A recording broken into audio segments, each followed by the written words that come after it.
the Brian Lehrer Show on WNYC. Good morning again, everyone. Now we continue our WNYC Centennial series, 100 Years of 100 Things. And for this day before Election Day, it's thing number 36, 100 years and more of watching election returns.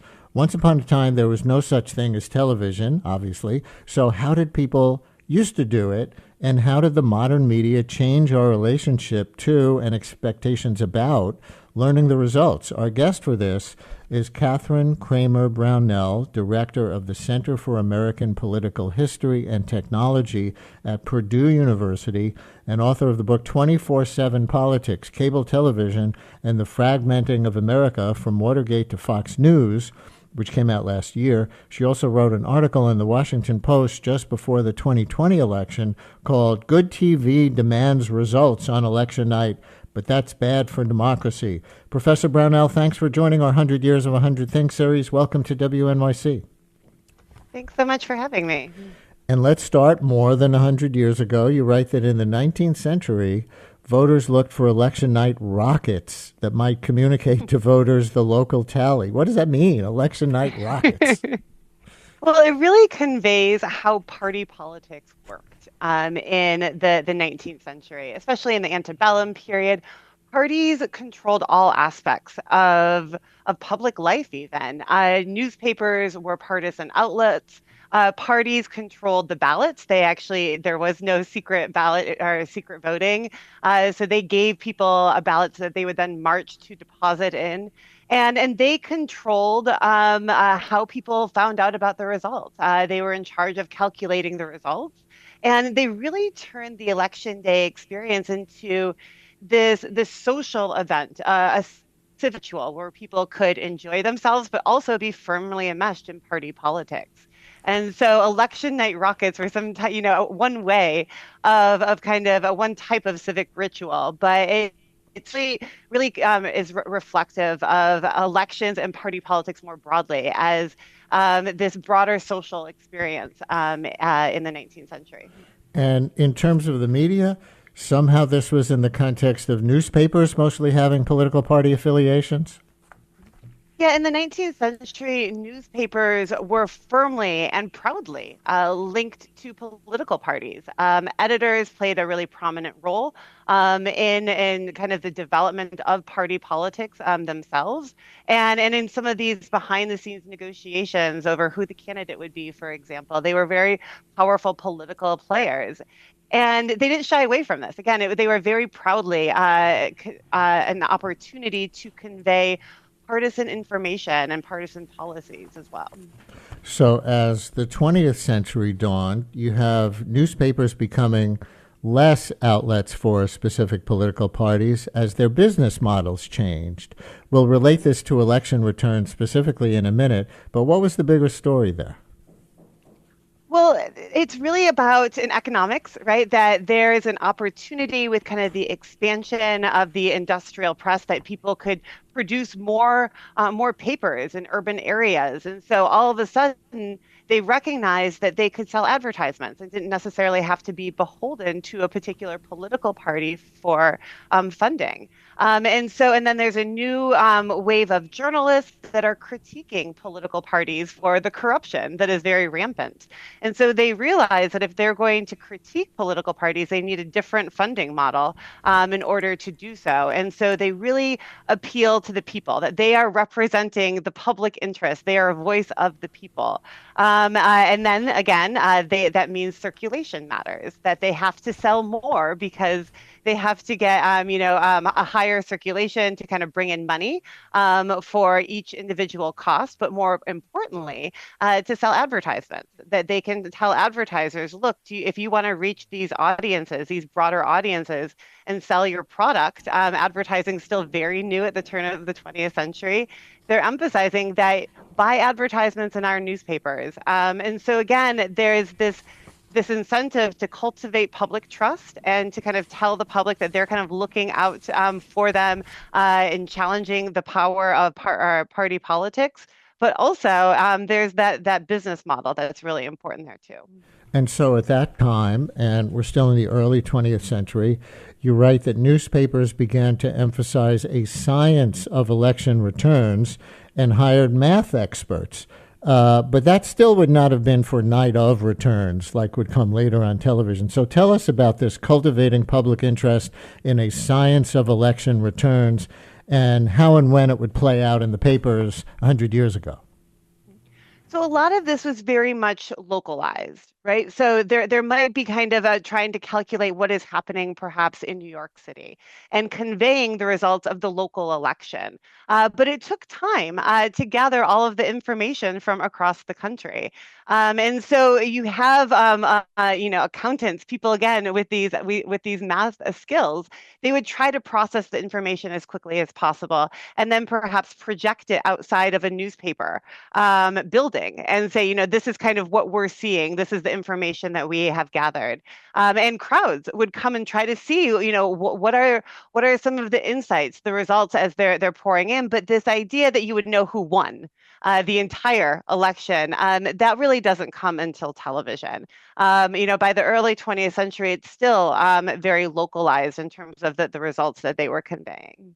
So listeners, any oral histories, as we like to do in these 100-year segments, of your most memorable election returns viewing year, 212-433-WNYC. We're going to talk about 2000.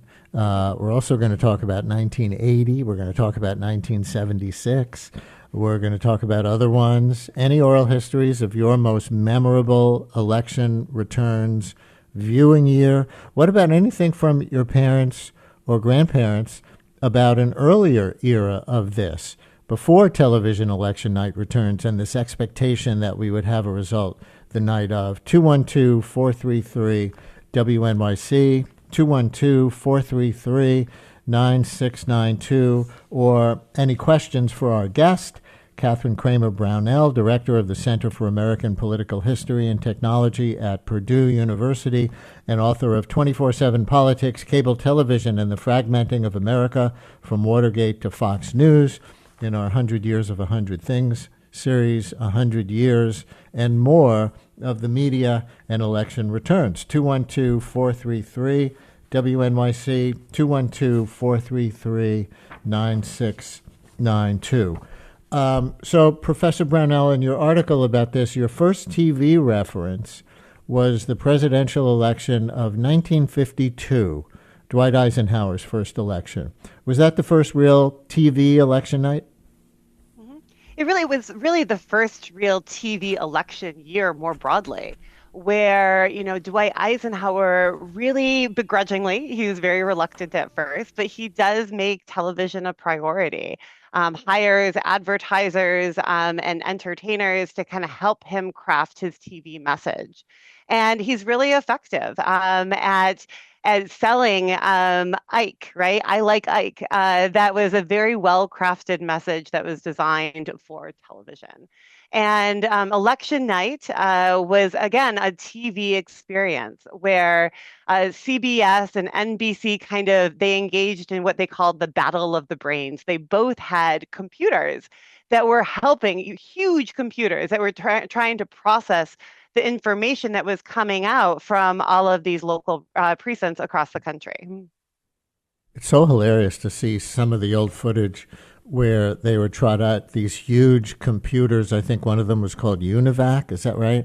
That's correct, yeah. And they were these gigantic things. Now we can have a computer in our watch, but that was the thing at that time. Well, before we talk more about that early television election returns era and work it up to the present, radio had been a thing for 30 years by then. The whole context of this series is that, it's in conjunction with the 100th anniversary of the founding of WNYC, which was in 1924.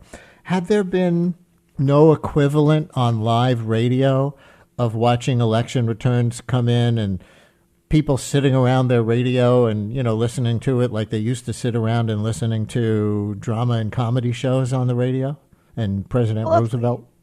Well, of course, radio does kind of create, it does, there is information about the election as it's unfolding that happens on radio. Radio is a really important part of the political process and political communication more broadly. But with television, it really becomes more of a show. And that's where kind of computing history also really matters because it's about processing the data very as quickly as possible.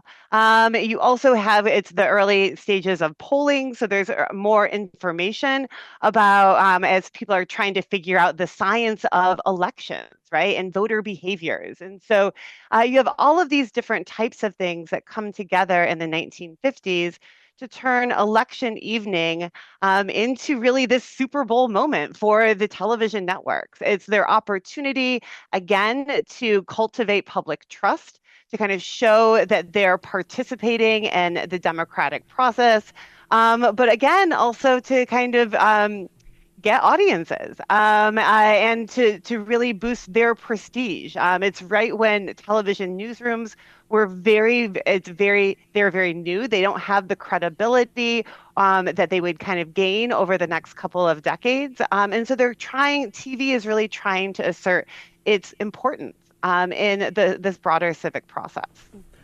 Let's take some interesting calls that are coming in about different eras of the media and election returns. Peter in Palm Harbor, Florida, is going to go back to the print era before television dawned in the presidential election context in 1952. Peter, you're on WNYC. Hello. You're not talking to me, are you? I am talking to you. Oh, right. That was so fast. No, right, because what went through my mind was the most famous blunder of all time, Dewey defeats Truman. And I was wondering if that has any, when they did the autopsy of that blunder, does that have any relevance to today? Are we well past that, or can that happen again? That's a great thing to bring up. 1948, it was a Chicago newspaper, I believe, that thought it had enough of a handle on the results to publish Dewey beats Truman, which obviously he did not. You familiar with that incident? Yes, the Chicago Tribune, of course. And it's one of the most iconic pictures of that election, right? Dewey's big smile. He actually gets a copy of the newspaper when he's traveling through Chicago 2 days later. And so someone hands it to him. So it's this great photo op that you can kind of just see that he's beaming. And it's because he really was not expected to win in that election. And I think this also kind of gets into this emerging science around election, the election process and voter behaviors. Early, again, very early, not with the sophisticated polling that we would think of today, but the early information that was coming out showed that he had no chance, that he was really behind. Everyone expected him to lose. And that information was not accurate. And so I think that's a really great example where this effort to try to capture the science of it in anticipation before people actually go out and vote. And also, the Chicago Tribune wants to get ahead, is anticipating this and thinking, through the presentation of this information before they actually have the hard data as well. Competition to be first. But was it before people voted, or was it that they had some early indications and they did their own projection? We'll talk more about television networks projecting the winner before all the votes are counted, which is, the norm these days.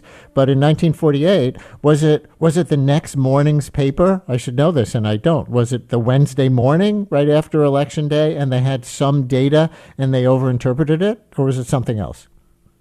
That's a really good question. I believe I'm not entirely sure if it was the next day or if it was a couple days later. I know that it's when Dewey traveled through Chicago. It was 2 days after that it had printed. But I'm not entirely sure on the exact date. Lawrence in Bayside has a Walter Cronkite on TV memory, I think. Lawrence, you're on WNYC. Hello. Hi, Brian. How are you? Remember when Walter Cronkite would tell us who won the election and no one would question it? We have a crisis of misinformation and propaganda being sold as news. We have two professions in America that we depend on that are governed not by the government, but by their own guilds, and that would be lawyers and doctors, who the government allows to regulate their own industries. We don't want the government involved in journalism. That's a totalitarian state. But we could have a journalism guild regulating their own members. The closest thing I can think of right now is the Columbia School of Journalism, which rates the objectivity of various news organizations. But we could have an American journalism bar which licensed newscasters, and if they're not broadcasting and disseminating news that meets an objective standard by their own profession, they could be sanctioned or lose their ability to broadcast. That could be given to them, and we could stop having Fox News telling us that the election was stolen until it cost them $500 million. Lawrence, thank you very much. Although Fox News was also the first to call the 2020 election for Biden through their, data calculations and projections. So these things are complicated. No network, no matter its political leanings, wants to get election projections wrong. And this brings us to the 1970s, where, Professor Brownell, in your article, you cite 1972 as the first cable television election night. But that was nearly a decade before CNN, more than 20 years before Fox or MSNBC. So what was cable as a baby medium doing in 1972 on election night? Yeah, cable in 1972 looks very different from the cable TV that we think of today. And in 1972, cable operators were tapping into growing public discontent over network broadcast television, and especially network television news programs that were very elitist and exclusionary in terms of the perspectives that were conveyed. It overwhelmingly presented a view of the world from a white, male, heterosexual New York City mindset. And so across the political spectrum, there's criticism that the big three monopoly, that they were excluding certain viewpoints and weren't really engaging with the local level as well. And so cable operators saw an opportunity to present cable television as an alternative to network broadcasting, and one that could be more responsive to local communities.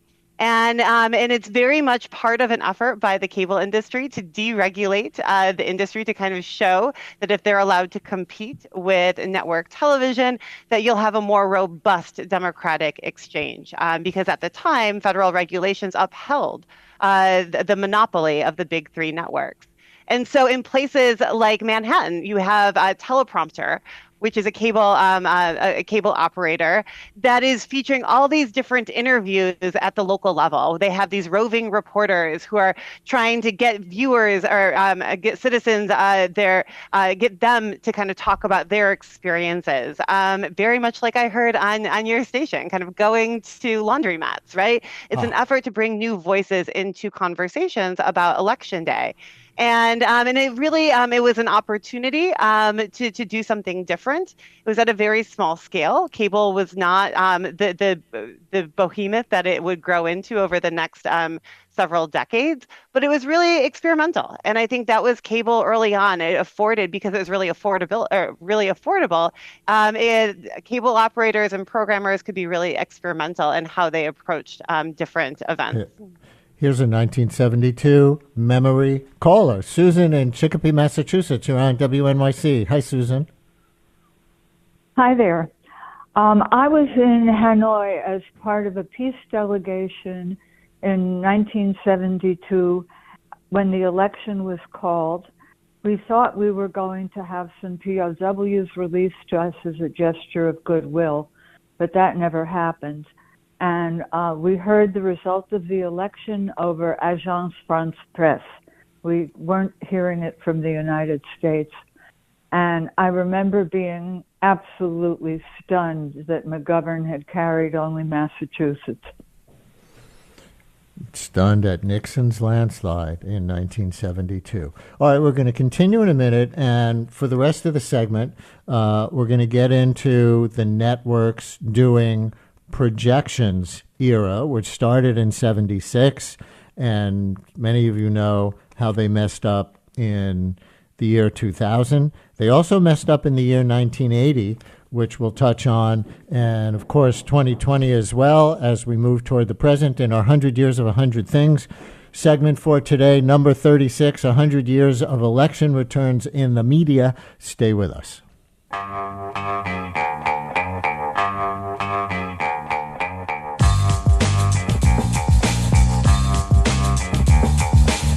Brian Lehrer on WNYC in our 100 Years of 100 Things segment for today, number 36, 100 Years of Watching Election Night. Presidential election returns with our guest Kathryn Cramer Brownell from Purdue, author of the book 24/7 Politics, Cable Television, and the Fragmenting of America, from Watergate to Fox News. And in the history you wrote in a Washington Post article, you cite 1976 as the year that the network started predictions, not just reporting the numbers as they came in. And I'm going to play a short clip of a caller to set this up who came into the national coverage that we did last Wednesday, special with On the Media hosts, Micah and Brooke, about media coverage of the election. And this caller, Stephanie, in the Finger Lakes region of New York, had this question. I want to know why the news media feels it's absolutely necessary to make calls before all the counts are voted. I think they interfere with turnout, and I don't think it's fair. And all the people who have sent in ballots from overseas and mail-ins from local elections, why did they do that? Why did Brooke, 20 seconds. Why do they make projections at all rather than wait till the votes are counted? Because we're all desperate, Brian. That's why. Because we want to know even what is unknowable.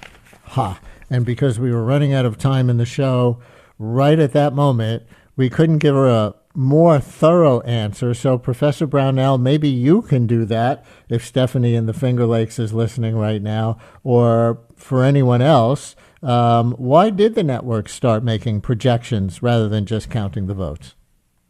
Well, I think because, as she mentioned, there is a demand for that information. People want to know, and they want to know things before they even happen. And it turns out that can lend itself to ratings, that people will tune in and see, what kind of information is there available. But there is a consequence, and you actually see this in 1980, because NBC News, they got it right. They were accurate. They first projected a win for Ronald Reagan right after 8 p.m. Eastern time. And Jimmy Carter gets this information. He goes on TV, and he actually delivers a concession speech. But it's before the polls closed on the West Coast. And so many Democrats were furious, especially on the West Coast, because they thought that it did deter voter turnout, that cost them congressional seats. And so there is an investigation into this practice that's led by a Democrat from Colorado, Timothy Worth. And he really argues that, is this effort to be first, even if you have the right information that prove to be accurate, is this deterring people from participating, especially when you kind of think about the timing? And so this has been a legitimate question from the beginning. So did the networks stop calling a presidential election until all the polls are closed from coast to coast, even maybe Hawaii and Alaska? So practices have evolved over time, and I think that's one of the other things that you see, especially in the aftermath of the 2000 election, which we haven't talked about yet, but I'm sure we will, is that practices have evolved, in terms of calling certain states after all of the polls of that state have closed if they are in different time districts. So Right. these are practices that have evolved over time. There's no federal regulation for how these actually happen. It's just more of a network listening to some criticism, listening to congressional investigations about practices, and then studying and evolving in terms of their practices. And of course, Florida is an example of that, where most of the state is in the Eastern time zone and a little bit of the state is in the Central time zone. The polls in Florida close at 7 o'clock local time, but the networks have resisted calling Florida until after 8 o'clock Eastern time, when they have all the polls closed in Florida. But of course, Florida brings us to the fateful year of 2000, and it's again NBC, which had called Florida crucially for Al Gore, but then Tom Brokaw went back on the air to say this. NBC News is now taking Florida out of Vice President Gore's column and putting it back in the too close to call column. And of course, eventually, after a Supreme Court case and recounts and everything else, Bush was finally declared the winner of Florida in December, ending that presidential election. How'd they get it wrong? Well, there are a lot of reasons. I think first, it's important to remember that 2000 is an year where there's a tremendous competition. That MSNBC and Fox News, they launched in 1996. They're now really expanding their operations. So you've got MSNBC, Fox, CNN, then you've got ABC, CBS, NBC. So you have a lot of competition, and they're all trying to prove their worth. They're trying to show that they're different from one another.